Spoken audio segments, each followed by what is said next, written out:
Bom, eu queria saber se existe alguma evidência da ressurreição de Jesus, porque, na verdade, toda a fé cristã se baseia nisso, na ressurreição de Jesus de Nazaré.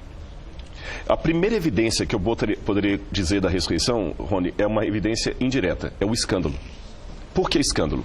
Raciocinemos que Cristo morreu crucificado, até historiadores ateus admitem. Nós temos evidências disso. Você tem, Suetônio fala da crucifixão de Jesus, Tácito fala da crucifixão de Jesus, Flávio Josefo fala da crucifixão de Jesus. São elementos fora da Bíblia que mencionam Cristo crucificado. Então, que ele morreu crucificado, isso é fato. Uma vergonha. Então, de onde vem essa história da ressurreição? Um cético diria, bom, foi um modo que os discípulos usaram para apagar a vergonha da crucifixão. Mas se eles fossem usar alguma historieta, não poderia ser a ressurreição, eu digo por uma razão. Naquela época, se eles dissessem que Jesus morreu e a alma dele foi para o céu, todos aqueles que seguiam a filosofia de Platão bateriam palma. Sim. Se eles dissessem que Cristo transmigrou, que a alma dele saiu do seu corpo e encarnou num outro corpo, eles também teriam um aplauso para uma boa parte do judaísmo. Sem dúvida. Mas dizer que Jesus morreu e ressuscitou, nem judeus, nem gregos, nem os epicureus, ninguém em sã consciência naquela época bateria palma para aquilo. Haja vista que quando Paulo falou em Atenas, todo mundo admirou da filosofia dele. Quando ele falou de ressurreição, ninguém ia acreditar numa coisa dessa. Por que os cristãos iam inventar uma história tão estúpida para rebater um caso de uma crucifixão? Não faz sentido isso. Fora outros detalhes que eu podia dizer do ponto de vista do mito, o mito demora séculos para se compor, porque enquanto ele acontece é fato alguém desmentir. Os relatos da ressurreição estão muito próximos ao relato da crucifixão, e mesmo historiadores judeus que não acreditam que Jesus é o Messias admitem que a história da ressurreição é verdadeira. Bom, ele é um profeta do judaísmo, né? Yeshua é, na verdade, um profeta do judaísmo. Há também quem diga que os essênios tiraram ele da cruz antes dele morrer e que levaram para a Índia. Essa história também você deve ter ouvido falar milhões de vezes, né? Com certeza.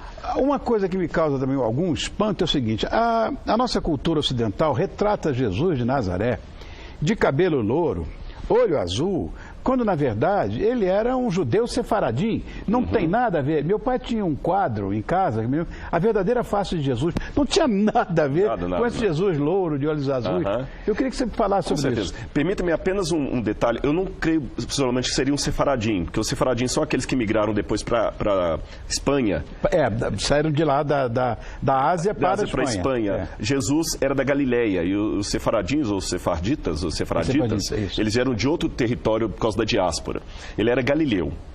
De onde que vem essa ideia do Jesus loirinho e tudo mais? De novo, eu remeto àquela palavrinha propaganda. Você sabe que o grande calcanhar de Aquiles da Igreja Católica na Idade Média foi a França. Sim. E a França queria fazer quase um catolicismo paralelo. Houve uma vez que houve até 2 papas. E numa dessas várias jogadas francesas, os deuses tinham que parecer com a família real de Luís XVI. Então Luís XVI começou a ser um modelo de homem nobre, até misturado com o ideal grego. Então, toda a família de Luís XVI eram loiros, dos olhos verdes ou azuis, aquela coisa toda. Jesus começa a ser retratado como Luís XVI. Né? Esse quadro aqui, que mostra o Sagrado Coração de Jesus, você até tapar aqui a barba de Jesus, você perceberá que ele tem traços até efeminados. Ou femininos, talvez seria o mais correto. Tá certo? São traços bem Luís XVI. Isso aqui é a corte de Luís XVI, que influenciou esse tipo de pintura. Coitado, foi guilhotinado. Exatamente. Bom, e o renascentismo também bebe muito em tudo isso aí, com Petrarca e tudo mais. Sim. O outro quadro aqui foi uma reconstrução feita que também não é exata. Porque pegaram um crânio judaico do 1º século e então bolaram como é que seria Jesus, etc. Mas até quem é especializado em pegar um crânio e tentar reconstruir um rosto a partir daquele crânio, ele tem limitações. Por exemplo, a cartilagem do nariz, você não sabe se o sujeito tinha um nariz chapoca, você deduz. Não é? Claro. Possivelmente que eu discordaria desse quadro de cá. do quadro que está do outro lado, do seu lado aí.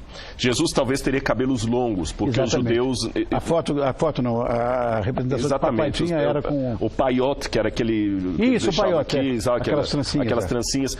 Jesus era um judeu religioso, eles não cortavam a barba em redondo, uma tradição que vem desde o Antigo Testamento. Jesus deveria ser uma pessoa com barba farta, cabelo grande, não liso como no quadro de cá, não loiro, pele queimada pelo sol. O corpo de Jesus deveria ser um corpo robusto, porque ele trabalhou na carpintaria, trabalho pesado por muito tempo, e haja vista, depois de uma noite inteira apanhando e sendo julgado sem dormir, ele conseguiu carregar a cruz um bom pedaço do caminho. Então ele tinha uma resistência física avantajada. E a cor da pele deveria ser uma cor azeitonada, morena, como dos semitas, e o nariz bem avantajado. Claro, claro.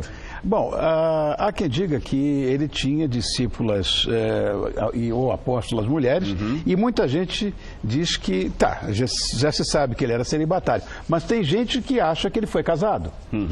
Ele tinha, ou seja, existiam mulheres no seu secto. Não vamos falar de Maria Madalena, mas existiam mulheres no seu secto. E afinal, foi ou não foi casado com Maria Madalena? Havia discípulos, Jesus não tinha misoginia, ele não tinha rejeição das mulheres. A prova é que ele conversou com a mulher samaritana com muito respeito.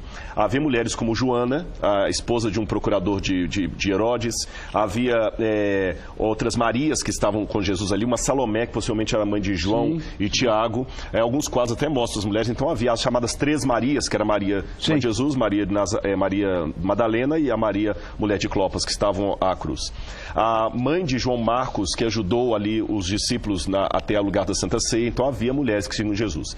Nenhuma delas foi esposa dele. Isso foi uma tradição que surgiu dos documentos apócrifos, a partir do segundo século, ou do terceiro século, muito tardiamente, e pelo contrário, o judaísmo enaltecia o casamento. Não haveria motivo nenhum para a igreja esconder um suposto casamento de Cristo. Isso tudo é mito, destituído de evidências ou de fatos de primeira linha.